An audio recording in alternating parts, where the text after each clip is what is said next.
with an open eye, and I'm optimistic about its future. Thank you, Mr. Obermeyer. Now, Mr. Deva for 2 minutes. Mr. President, thank you. I have to declare an interest, obviously.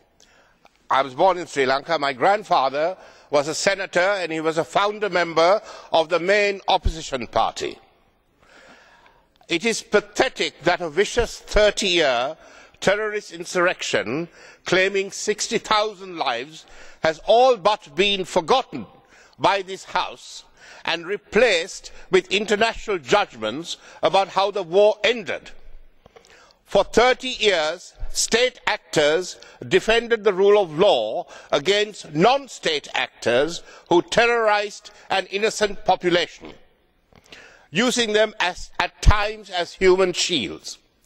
Sri Lanka is a 2,600-year-old unitary state, proud and undivided, invaded 14 times by armed forces from mainland India and repelled 14 times by her ancient kings. Uniquely, Sri Lanka is also the most Europeanized of any Asian state. She had 500 years of European civilization, first from Portugal, then Holland, and then from Britain.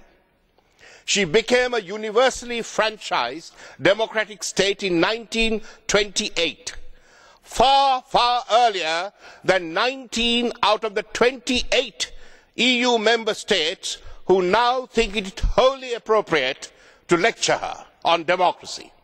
It is laughable. That laughter becomes risible when states that once subjugated her now, and as this House has done, issue dated ultimatums for her to do this or that by this date or that date at the pain of serious sanctions. Are we still back in imperial age here? This is utterly counterproductive and only makes the current government even more popular. Instead, we must build lasting peace with her people.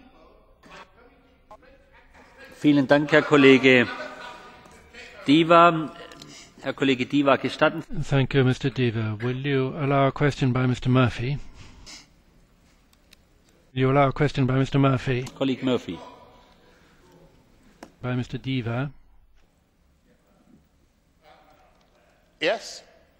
Yes. Thank you, Mr. Murphy. It's very kind of you. Mr. President, may I ask Mr. Murphy, who clearly has set himself out as an expert on Sri Lanka, to tell me the following. How many Tamil people are there in Sri Lanka? How many live in the south? And how many live in the north? And what is the Tamil population of Colombo, the capital city?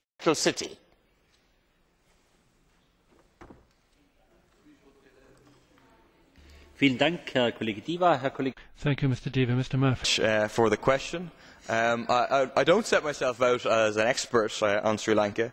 Of course, like yourself, I would like to have had the opportunity of visiting Sri Lanka, and I was denied visas repeatedly by the Sri Lankan government because of my criticisms of the oppression of the Tamils. I can't give you precise figures in terms of the numbers of Tamils and where they live. I'm aware of, obviously, in the north and the northeast, but also, yes, there are lots of Tamils in Colombo, but there they also suffer discrimination. And the point that I have always made is that I stand for a united struggle of Sinhala and Tamil-speaking people to fight for justice in Sri Lanka. Das tut mir sehr leid. Ich glaube, das müssen Sie. I'm very sorry. I'm afraid you'll have to do that in personal discussion. Mr. Bennion for a minute and a half. Thank you, Chair. Now, we are 4 years down the line now from the ending of the conflict between the Sri Lankan government and the Liberation Tigers of Tamil Eelam, and there are still when it engages in violence than when non-state actors engage in violence.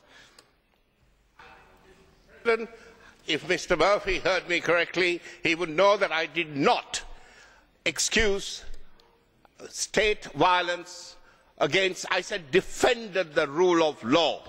For 30 years, state actors defended the rule of law.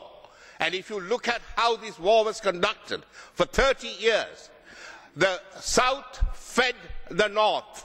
They fed the population that was trying to blow them up. We sent food up there.